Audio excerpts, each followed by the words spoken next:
বন্ধুরা, আজকে একটা দুর্দান্ত স্বাদের ব্রেকফাস্টের রেসিপি নিয়ে এসেছি। কি দারুণ খেতে হয়েছিল! আহা হা হা! জিভে এখনও লেগে আছে যেন। এটার কি নাম আপনারা দেবেন আপনারাই ঠিক করে নিন।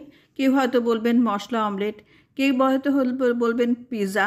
আমি বাবা বলবো ব্রেকফাস্টের দারুণ রেসিপি, একদম জিভে লেগে থাকা খুব সুন্দর রেসিপি। এর জন্য আমার লেগেছিল সোয়া চাঙ্ক একটু, একটু চিকেন এবং একটু বেবিকর্ন।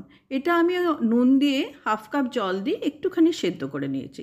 দেখুন এরম সেদ্ধ করে নিয়েছি। একটা বাটিতে আমি এরম ছোটো বাটির 1 কাপ সুজি নিয়েছি এবং নিয়েছি তার সাথে 2টো ডিম।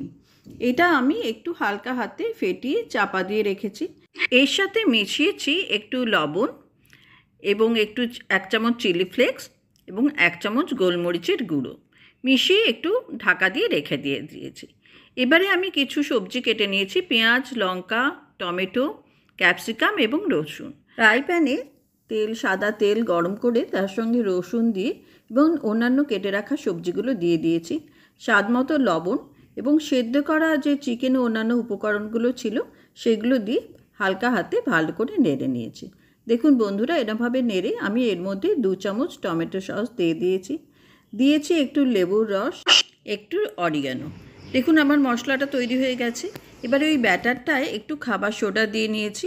এবার ফ্রাই প্যানে একটা তেল ব্রাশ করে এই ব্যাটারটা আমি ঢেলে দিয়েছি। ব্যাটারটা একটুখানি মোটাই রেখেছি। দেখুন একদিকটা ভালো করে ভাজা হয়ে গেলে আমি উল্টে দিয়েছি। এবারে যে মশলাটা বানিয়ে রেখেছিলাম সেটা ভালো করে ছড়িয়ে দিয়েছি, এরকমভাবে ছড়িয়ে দিয়েছি। এবারে চিজ এখানে আমি গ্রেট করে দিয়েছি, ওপর থেকে দিয়ে দিয়েছি একটু পিৎজা মশলা। এরকমভাবে দিয়ে দেখুন এবারে আমি চাপা দিয়ে দিয়েছি যাতে চিজগুলো ভালো করে মেল্ট হয়ে যেতে পারে। দেখুন এবারে খাবারটা তৈরি হয়ে গেছে। দুর্দান্ত স্বাদ হয়েছিল বন্ধুরা, আপনারা বাড়িতে অবশ্যই করে খাবেন। ভিডিওটা ভালো লাগলে লাইক, শেয়ার, সাবস্ক্রাইব করবেন। পাশে থাকা বেল বাটনটি অলে ক্লিক করে দেবেন। ভালো থাকবেন। নমস্কার।